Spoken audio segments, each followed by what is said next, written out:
Hi friends, I am Dev. Welcome to deep study corner. आज हम पढ़ेंगे united nation human right council के बारे में। फ्रेंड, ये काउंसिल काफ़ी ज़्यादा न्यूज़ में है। जितनी भी काउंसिल्स और ऑर्गेनाइजेशंस न्यूज़ में रहती है उनके बारे में पढ़ना और भी ज़्यादा इम्पॉर्टेंट हो जाता है, बिकॉज इनके एग्ज़ाम में आने के चांसेस और बढ़ जाते हैं। तो हम अपनी आज की क्लास को स्टार्ट करते हैं। United nation general assembly. Friend, ये जो काउंसिल है ये न्यूज़ में इसलिए है बिकॉज इस काउंसिल में से जो रशिया की मेंबरशिप है उसको सस्पेंड कर दिया गया है। अब किसने किया है, क्यों किया है, वो हम इस स्लाइड में देखते हैं।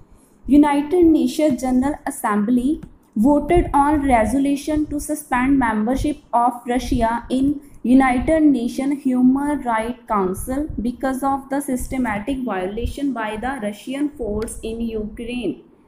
जो यूनाइटेड नेशन की जनरल असेंबली होती है उसमें वोट की गई थी, एक रेजोल्यूशन आया था यूक्रेन की तरफ से। बिकॉज यूक्रेन का एक शहर है बुचा, उसमें रशिया की जो फोर्सेस है उसके द्वारा रशियन की जो ट्रूप्स है काफ़ी ज़्यादा उन्होंने हार्श बिहेवियर किया। वहाँ पर जो सिविलियंस हैं उन पर काफ़ी ज़्यादा अत्याचार किए, सिविलियंस की कत्लेआम किया। तो इस चीज़ को देखते हुए उन्होंने यूक्रेन ने जो यूएन से कहा कि आप इनकी जो मेंबरशिप है उसको सस्पेंड कर दो, बिकॉज इन्होंने जो ह्यूमन राइट्स के जो रूल्स होते हैं, प्रिंसिपल्स होते हैं, उनको वायोलेट किया है। तो यूनाइटेड नेशन की जनरल असेंबली के अंदर वोटिंग करवाई गई। फ्रेंड, यूएन की जो ह्यूमन राइट की काउंसिल होती है उसमें कौन सी कंट्री मेंबर रहेगी, कौन सी सस्पेंड होगी, ये सारा कुछ डिसाइड किया जाता है जनरल असेंबली के अंदर वोटिंग के द्वारा। जो जनरल असेंबली के जो मेंबर होते हैं टोटल 193 मेंबर्स होते हैं, और जो इस रेजुलेशन में वोटिंग हुई 93 कंट्रीज़ ने इस रेजुलेशन के पक्ष में वोट की कि रशिया को सस्पेंड करना चाहिए ह्यूमन राइट्स काउंसिल की मेंबरशिप से। और जो 24th कंट्रीज़ थी मेंबर थे उन्होंने इस चीज़ के अगेंस्ट वोट किया। इसमें चाइना ने भी स्ट्रिक्टली अपोज किया इस रेजोल्यूशन को, वो सीधा सीधा रशिया के साथ है इस चीज़ में। लेकिन जो 58 आएगा यहाँ पर, लेकिन जो 58 मेंबर्स हैं उन्होंने एब्सटेन किया। एब्सटेन का मतलब है कि ना तो उन्होंने इस चीज़ के पक्ष में वोट की, ना ही इस चीज़ के खिलाफ वोट की। इसमें फ्रेंड्स इंडिया भी इसका पार्ट है। इंडिया भी एक मेंबर है जिन्होंने एब्सटेन किया, ना तो रशिया के खिलाफ वोट की ना ही उसके पक्ष में वोट की। उन्होंने ऐसा बोला कि जो कीव के अंदर, जो यूक्रेन के अंदर बुचा में जो भी सिविलियंस की किलिंग की गई है उस चीज़ में उन्होंने अपनी निंदा की। उन्होंने इस चीज़ की निंदा की कि ऐसा नहीं होना चाहिए था। लेकिन जो रेजोल्यूशन हो रही है उसकी प्रोसेस पर भी उन्होंने डिससेटिस्फेक्शन दिखाई है कि इसमें एक प्रॉपर इन्वेस्टिगेशन होनी चाहिए, फिर ही उसके बिना पर ऐसा फैसला लेना चाहिए कि इसकी रशिया को सस्पेंड करना चाहिए या फिर नहीं करना चाहिए। अब जो अगर हम इंडिया के पॉइंट ऑफ व्यू से बात करें, क्या इंडिया इस काउंसिल का मेंबर है? यस, इंडिया इस काउंसिल का मेंबर बना है 6 टाइम। 6ठी बार इंडिया इस काउंसिल का मेंबर बना है विद मेजॉरिटी के साथ। कब कब बना था इंडिया इसका मेंबर?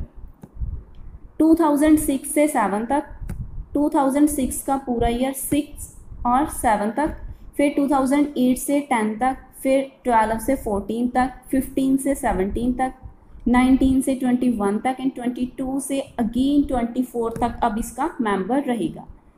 जो इसकी टर्म होती है फ्रेंड्स 3 इयर्स की होती है। अगर किसी ने इस काउंसिल का मेंबर बनना है तो 1 जनवरी से उसका सेशन स्टार्ट होता है 31 दिसंबर तक 3rd ईयर के।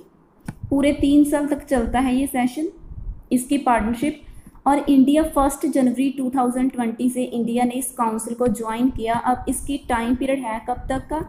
30 दिसंबर 2024 तक का। अब की बार जब इंडिया ने 6ठी बार इस काउंसिल को ज्वाइन किया, मेजॉरिटी के साथ किया। इस काउंसिल की 193 सीटें होती हैं, बिकॉज जनरल असेंबली के अंदर इलेक्शन होते हैं तो उसके 193 मेंबर होते हैं, जिसमें से 184 वोट्स इंडिया के फेवर में गई। इंडिया की तरफ से इस काउंसिल के अंदर जो एम्बेसडर है, जो परमानेंट रिप्रेजेंटेटिव है इंडिया का यूएन के अंदर, वो कौन है? टी.एस. तिरुमूर्ति। टी.एस. तिरुमूर्ति, इसे भी आपने याद रखना है। अब हम इस काउंसिल के बारे में पढ़ लेते हैं। इसकी फुल फॉर्म है United Nations human rights council. United Nations human rights council ये एक इंटर गवर्नमेंटल बॉडी है यूएन के अंदर। इसमें टोटल 47 मेंबर्स होते हैं। यूनाइटेड नेशन की जनरल असेंबली के अंदर 193 members and human rights council के अंदर 47 मेंबर्स होते हैं। ये कौन डिसाइड करता है? यूएन के अंदर जो जनरल असेंबली होती है उसमें वोटिंग की जाती है, उनके मेंबर्स के द्वारा ही ये डिसाइड किया जाता है। फंक्शंस क्या होते हैं ह्यूमन राइट्स काउंसिल के? ये क्या करते हैं कि पूरे all over the world, all over the globe humans के राइट्स को प्रोटेक्ट करते हैं, उन चीज़ को प्रमोट करते हैं। इसे इस्टेब्लिश किया गया था, इसे क्रिएट किया गया था 15 मार्च 2006 को, और फर्स्ट सेशन इसका हुआ था 19 से 30 जून तक 2006 के अंदर। हेडक्वार्टर कहाँ है इसका? जो ऑफिस है, जो असेंबली के मेंबर मीट करते हैं, कहाँ पर करते हैं? जिनीवा इसके हेडक्वार्टर में, स्विट्ज़रलैंड के अंदर है।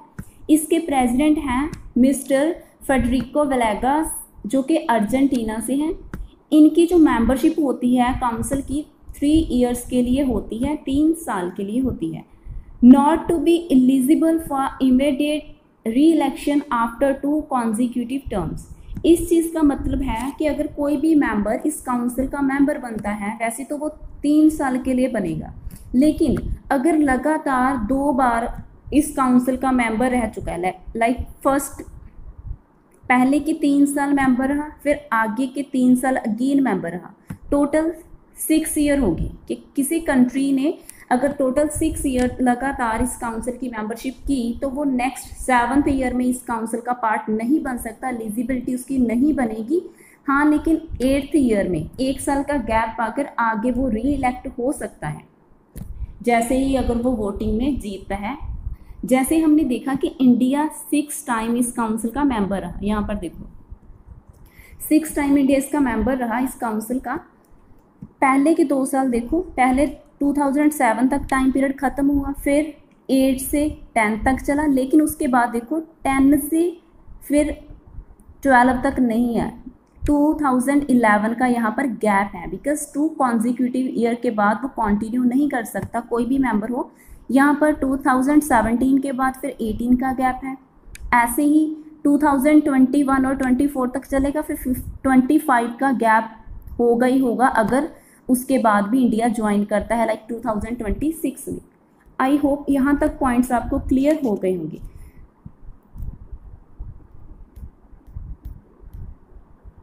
आगे हम देखते हैं कि इस काउंसिल के अंदर जो मेंबरशिप दी जाती है उसको 5 रीजन के अंदर डिवाइड किया हुआ है।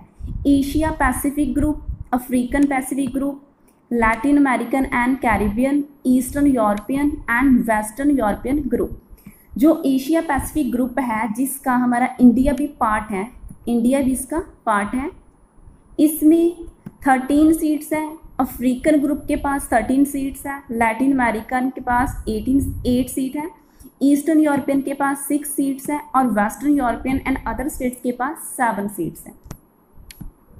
जब 2022 से 24 तक जब इंडिया 6 टर्म के लिए इसका मेंबर बना इस काउंसिल का, तब जो इलेक्शन हुई थी वो एशिया पैसिफिक ग्रुप्स में से 5 सीटें खाली हुई थी, वैकेंट हुई थी, उसमें से 1 सीट हमारे इंडिया की थी जब इलेक्शन हुई थी।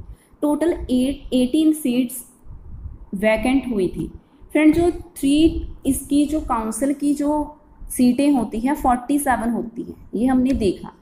3 साल का पीरियड होता है, लेकिन जो 3 साल के पीरियड के बाद जब इलेक्शंस होती हैं, ऐसा नहीं कि 40 के 47 मेंबर को दोबारा से इलेक्ट किया जाता है, नहीं।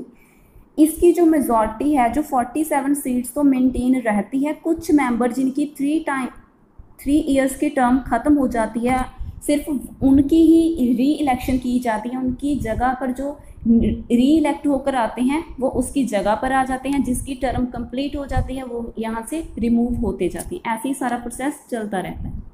फ्रेंड, जो रशिया है ये सेकंड कंट्री बन गई है जिसको इस काउंसिल में से सस्पेंड किया गया है। सबसे पहले इस काउंसिल में से सस्पेंड किया गया था लीबिया को 2011 के अंदर। पहले लीबिया ही इकलौती कंट्री थी जिसको इस काउंसिल में से रिमूव किया गया था। अब सेकंड कंट्री बन गई है रशिया। 2018 के अंदर यूएसए ने इससे खुद ही विड्रॉ कर लिया था जब डोनाल्ड ट्रंप का टाइम पीरियड था। अब जो बिडेन के टाइम पीरियड के दौरान उनकी प्रेसिडेंसी में यूएसए ने अगेन प्लेज की है कि वो फिर से इस काउंसिल को ज्वाइन करना चाहती है और जो भी इस काउंसिल के प्रिंसिपल्स हैं ह्यूमन राइट्स को रिजर्व करने के लिए, ह्यूमन राइट्स की प्रोटेक्शन करने के लिए, उन्हीं सभी रूल्स को वो फॉलो करेंगी। फ्रेंड्स, अब हम रशिया और यूक्रेन की बात कर रहे हैं तो इन कंट्रीज़ की करेंसी, कैपिटल, प्रेसिडेंट को देख लेते हैं बिकॉज ये दोनों कंट्री न्यूज़ में है तो इनके बारे में एग्ज़ाम में आने के चांसेस बढ़ जाते हैं। रशिया की करेंसी है रशियन रूबल, कैपिटल है मॉस्को, प्रेसिडेंट है व्लादिमीर पुतिन। यूक्रेन की करेंसी है रिवनिया, कैपिटल है कीव, प्रेसिडेंट है Vladimir Zelensky. That's all for today friends. Hope करती हूँ कि आपको आज की वीडियो अच्छी लगी होगी। अगर वीडियो अच्छी लगी तो वीडियो को लाइक करना, शेयर करना, चैनल को सब्सक्राइब भी कर देना। मिलते हैं ऐसे किसी नेक्स्ट वीडियो के अंदर। Thanks for watching.